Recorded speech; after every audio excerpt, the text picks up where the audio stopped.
Puducherry சிக்னல்களில் AC வசதியுடன் கூடிய booth அமைத்து தர வேண்டும் போன்ற பல்வேறு கோரிக்கைகளை போக்குவரத்து காவலர்களுக்கான குறைதீர்வு கூட்டத்தில் வலியுறுத்தப்பட்டது. புதுச்சேரி மேற்கு மற்றும் தெற்கு மண்டலங்களை சேர்ந்த போக்குவரத்து காவலர்களுக்கான குறைதீர்வு கூட்டம் மேற்கு தெற்கு காவல் கண்காணிப்பாளர் பக்தவட்சலம் தலைமையில் நடைபெற்றது. அரியாங்குப்பம் தனியார் திருமண நிலையத்தில் நடைபெற்ற இந்த நிகழ்ச்சிகள் மொத்தம் 70 காவலர்கள் கலந்து கொண்டனர். அப்போது பெண் போலீசாருக்கு தனி கழிப்பறை வேண்டும், வெயில் அதிகம் உள்ளதால் சிக்னல்களில் பணிபுரியும் போலீசாருக்கு குளிரூட்டப்பட்ட பூத் வசதி ஏற்படுத்தி தர வேண்டும், வாகன சோதனையில் பறிமுதல் செய்யப்படும் வாகனங்களை எடுத்து செல்ல வாகன வசதி ஏற்படுத்தி தர வேண்டும், விபத்தில் சிக்கியவர்களை மருத்துவமனைகளுக்கு அழைத்து செல்ல போக்குவரத்து போலீசாருக்கு தனியாக ஆம்புலன்ஸ் வாகனம் ஏற்படுத்தி தர வேண்டும் உள்ளிட்ட கோரிக்கைகளை போலீசார் முன்வைத்தனர். அவர்களின் கோரிக்கைகளை தீர்க்க நடவடிக்கை எடுப்பதாக உறுதியளிக்கப்பட்டது. மத்திய அரசின் காப்பீட்டு திட்டத்தின் கீழ் டயாலிசிஸ் சிகிச்சை அளிக்க தனியார் மருத்துவமனைகள் நோயாளிகளை அலைக்கழிப்பதாக தமிழக வாழ்வுரிமை கட்சி ஸ்ரீதர் தலைமையில் பாதிக்கப்பட்டவர்கள் நலவழித்துறை அதிகாரியிடம் புகார் முன்வைத்தனர். இது தொடர்பாக தமிழக வாழ்வுரிமை கட்சி ஸ்ரீதர் தலைமையில் பாதிக்கப்பட்ட நோயாளிகள் ஆயுஷ்மான் மாநில திட்ட இயக்குநரிடம் அளித்துள்ள மனுவில் புதுச்சேரி மாநிலத்தை சேர்ந்த ஏழை எளிய சிறுநீரக நோயாளிகள் பாரத பிரதமர் காப்பீட்டு திட்டத்தின் கீழ் இலவசமாக தனியார் மருத்துவமனைகள் வாரத்திற்கு 3 முறை டயாலிசிஸ் சிகிச்சை பெற்று வருகின்றனர். தற்போது இந்த திட்டத்தில் கொண்டு வரப்பட்டுள்ள புதிய மாற்றங்கள் தங்களின் உயிர் வாழ்விற்கே சவாலாக மாறியுள்ளது.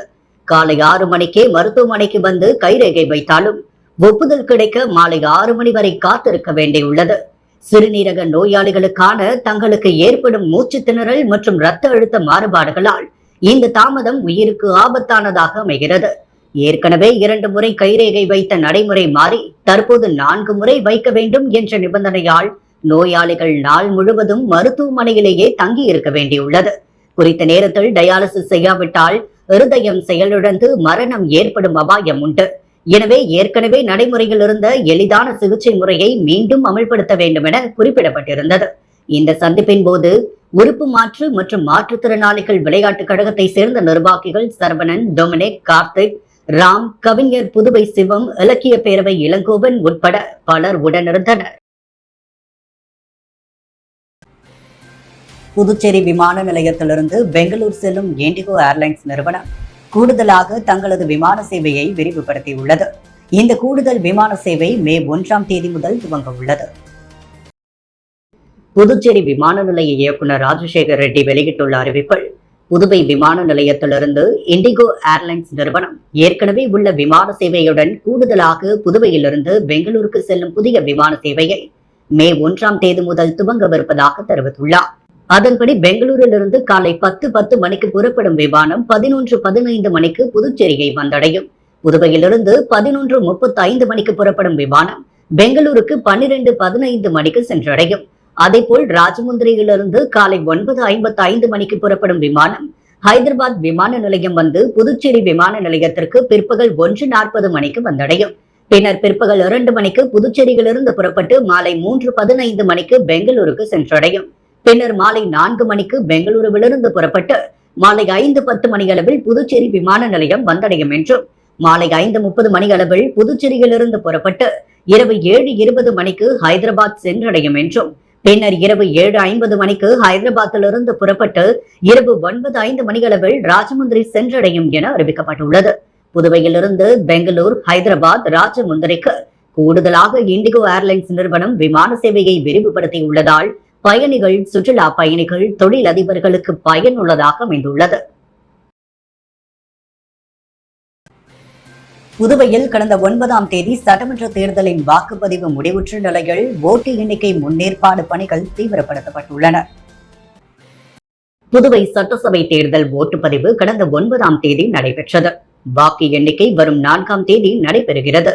இதையடுத்து ஓட்டு எண்ணிக்கை ஒருங்கிணைப்பு அதிகாரியான கூடுதல் கலெக்டர் சுதாகர் வெளியிட்டுள்ள செய்திக்குறிப்பில் புதுச்சேரி சட்டசபை தேர்தல் ஓட்டுப்பதிவு கடந்த 9ஆம் தேதி நடைபெற்றது. 130 தொகுதிகளில் பயன்படுத்தப்பட்ட ஓட்டு மிஷின்கள், கட்டுப்பாட்டு மிஷின்கள், விவிபாட் மிஷின்கள் ஓட்டு எண்ணிக்கை நடைபெறவுள்ள மையங்களில் போலீஸ் பாதுகாப்பில் வைக்கப்பட்டுள்ளது. ஓட்டு எண்ணிக்கை 4ஆம் தேதி காலை 8 மணிக்கு துவங்கும். ஒவ்வொரு தேர்தல் நடத்தும் அதிகாரியும் 2 தொகுதிகளை கவனிப்பார். ஒரு அதிகாரியின் கீழ் வரும் முதல் தொகுதியின் முடிவு அறிவிக்கப்பட்ட பின்னரே இரண்டாவது தொகுதிக்கான ஓட்டு எண்ணிக்கை துவங்கும். புதுவை பிராந்தியத்தில் ஓட்டு மிஷின்கள் லாஸ்பேட்டை மோதிலால் நேரு பாலிடெக்னிக் கல்லூரி, தாகூர் அரசு கலைக்கல்லூரி ஆகிய மையங்களில் வைக்கப்பட்டுள்ளது.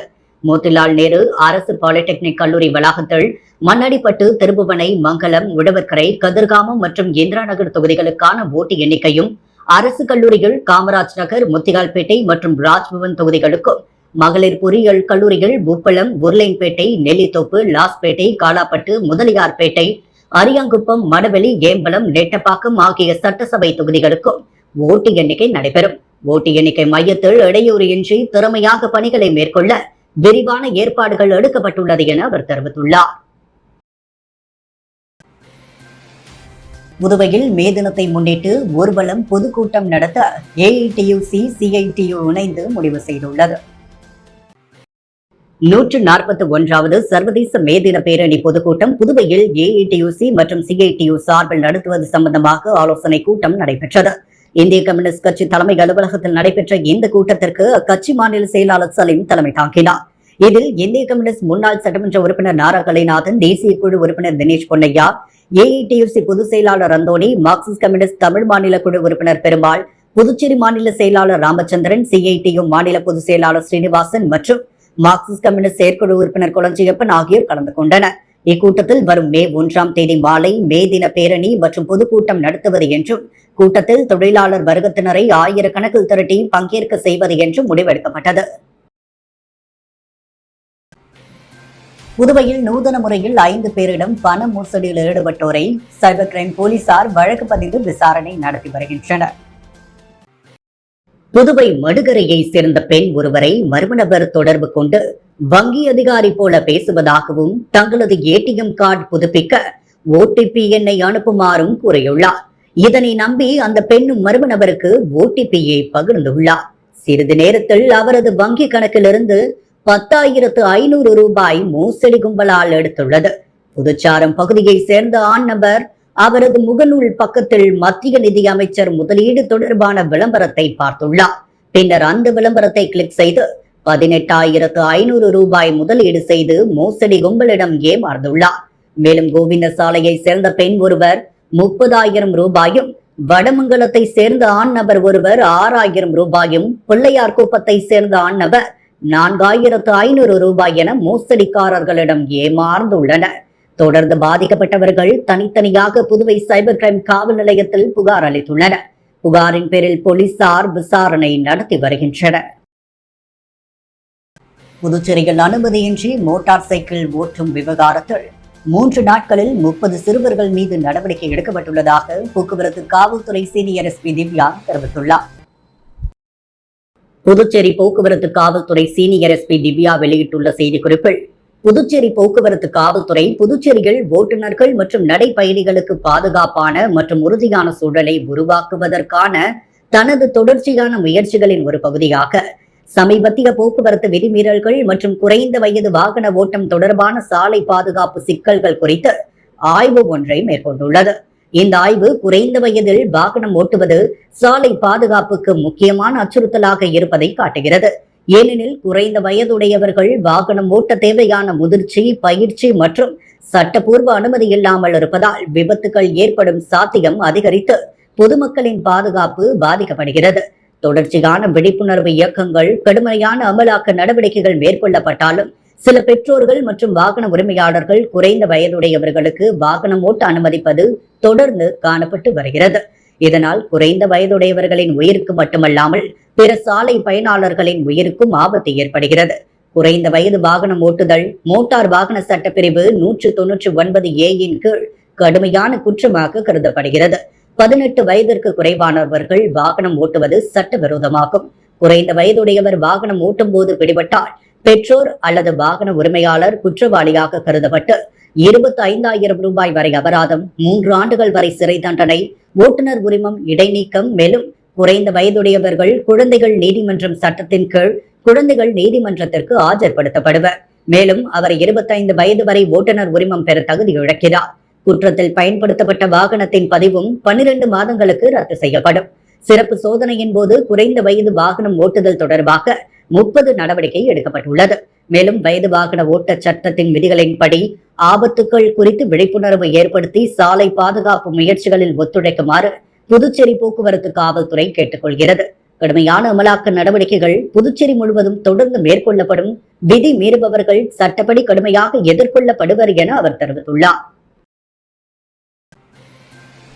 புதுச்சேரியில் தெருநாய்களை பிடித்து குடும்ப கட்டுப்பாடு செய்யும் பணியை உழவர்கரை நகராட்சி முடக்கிவிட்டுள்ளது.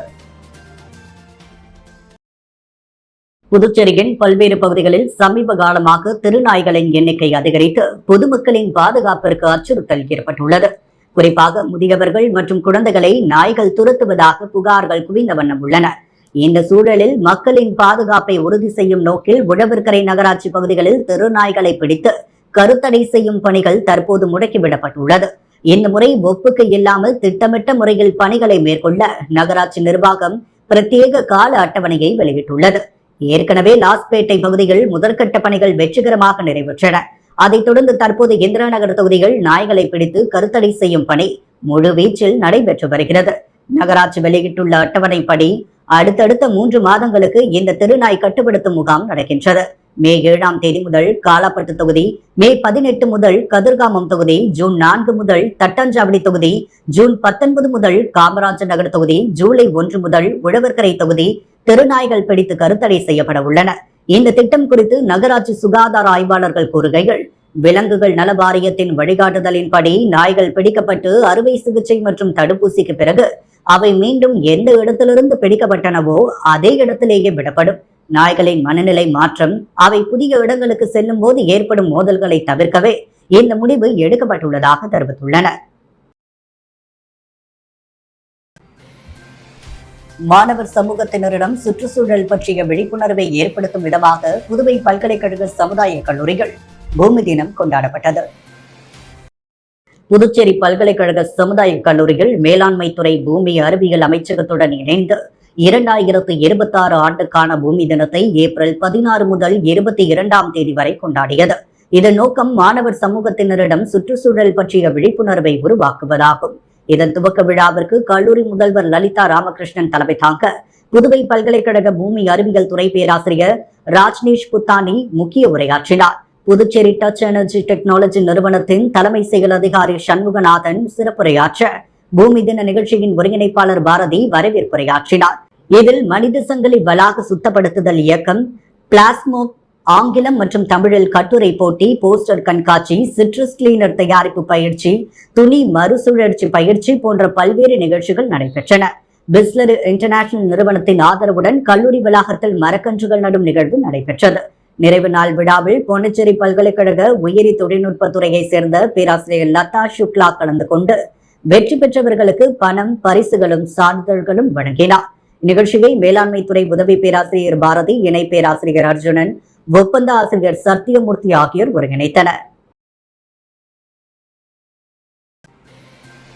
உலக கால்நடை மருத்துவர்கள் தினத்தை முன்னிட்டு 100 நாய்களுக்கு தடுப்பூசி போடப்பட்டது.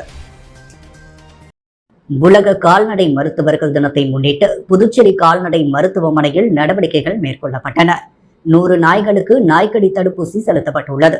கால்நடைகளுக்கான சுகாதார முகாம் நடத்தப்பட்டது. புதுச்சேரி நகராட்சியினரால் 50க்கும் மேற்பட்ட நாய்களுக்கு செல்லப்பிராணி உரிமம் வழங்கப்பட்டது.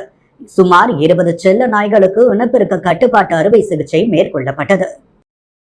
அன்றாட செய்திகளை உடனுக்குடன் தெரிந்து கொள்ள பாண்டி ஹெட்லைன்ஸ் சேனலுக்கு சப்ஸ்கிரைப் செய்து கொள்ளுங்கள்.